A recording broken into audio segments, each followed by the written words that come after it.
నమస్తే, welcome to Dootha media journey of the leader. AP రాజకీయాల్లోని అత్యంత కీలకమైన నేత అతను. తనను నమ్ముకున్న ప్రజలకు కేవలం ఫోన్ కాల్ దూరంలో ఉండాలని పరితపించే మంచి మనసు కలిగిన మహామనిషి. ప్రభుత్వం చేపట్టిన ఎన్నో సంక్షేమ పథకాలను ప్రజలకు చేరువ చేసిన జననేత. ప్రజాభిమానాన్ని కంచుకొట్టగా మలుచుకొని కష్టకాలంలో ఉన్న పార్టీకి ఊపిరిలూదిన రాజకీయ చాణక్యుడు.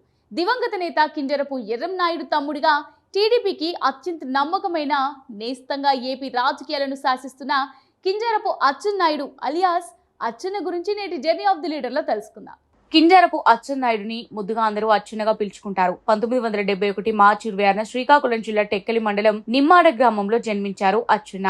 దారినాయుడు, కళావతి నాయుడు దంపతులకు కింజరపు ఎర్రంనాయుడు తర్వాత సంతానం అచ్చెన్నాయుడు. అచ్చెన్న పాఠశాల విద్యాభ్యాసం అంతా టెక్కలిలోనే జరిగింది. బీఎస్సీ మాత్రం విశాఖపట్నంలోని కృష్ణా కళాశాలలో పూర్తి చేశారు.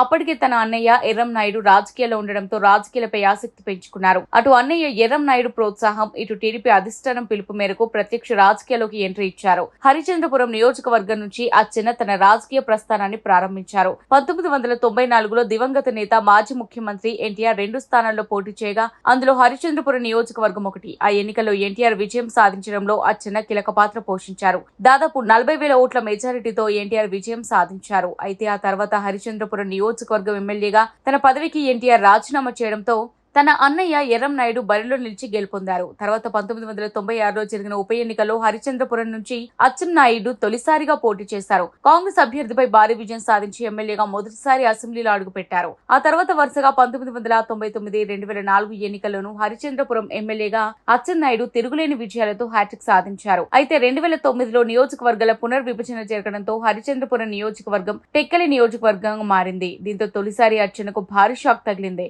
2009లో జరిగిన ఎన్నికల్లో కాంగ్రెస్ అభ్యర్థి రేవతిపతిపై పోటీ చేసి ఓడిపోయారు. అయితే ప్రమాణ స్వీకారానికి ముందే రేవతిపతి ఆకస్మికంగా మరణించారు. దీంతో టెక్కలి నియోజకవర్గంలో ఉప ఎన్నికలు జరిగాయి. ఆ ఎన్నికల్లో అచ్చెన్నాయుడు మరోసారి రేవతిపతి భార్య భారతిపై పోటీ చేశారు. కానీ ఫలితం మారలేదు. అచ్చెన్నాయుడు మరోసారి పరాజయం పాలయ్యారు. అలా 2009 నుంచి 2014 వరకు అధికారానికి దూరమైన అచ్చెన్న రాష్ట్ర విభజన తర్వాత గేర్ చేంజ్ చేశారు. 2014 ఎన్నికల్లో టీడీపీ తరపున టెక్కలి నియోజకవర్గం నుంచి పోటీ చేశారు. వైసీపీ అభ్యర్థి దువ్వాడ శ్రీనివాస్ పై 8,387 ఓట్ల మెజారిటీతో గెలుపొందారు. అంతేకాదు ఒక్క పాతపట్నం తప్ప తనతో పాటు శ్రీకాకుళం జిల్లాలోని 7 శాసనసభ నియోజకవర్గాల్లో టీడీపీ అభ్యర్థులు విజయం సాధించేలా కృషి చేశారు. అలా అచ్చెన్నాయుడు సేవలను గుర్తించిన చంద్రబాబు నాయుడు తన కేబినెట్ లోకి తీసుకున్నారు. కార్మిక శాఖ మంత్రిగా అచ్చెన్నాయుడు బాధ్యతలు నిర్వహించారు. 2019లో జరిగిన ఎన్నికల్లో టీడీపీ పార్టీ ఓటమి పాలైన తాను మాత్రం తట్టుకుని నిలబడ్డారు. వైసీపీ వేవ్ లోను టెక్కలి నియోజకవర్గం నుంచి టీడీపీ తరపున పోటీ చేశారు. వైసీపీ అభ్యర్థి పేరాల తిలక్ పై 8,545 ఓట్ల మెజారిటీతో విజయం సాధించారు. ఈ ఎన్నికల్లో వైసీపీ అధికారంలోకి రావడంతో అచ్చెన్నాయుడు ప్రతిపక్ష పాత్ర పోషించారు. అంతేకాదు టీడీపీ జాతీయ అధ్యక్షుడు చంద్రబాబు నాయుడు ఏపీ టీడీపీ అధ్యక్షుడిగా అచ్చెన్నకు అవకాశం కల్పించారు.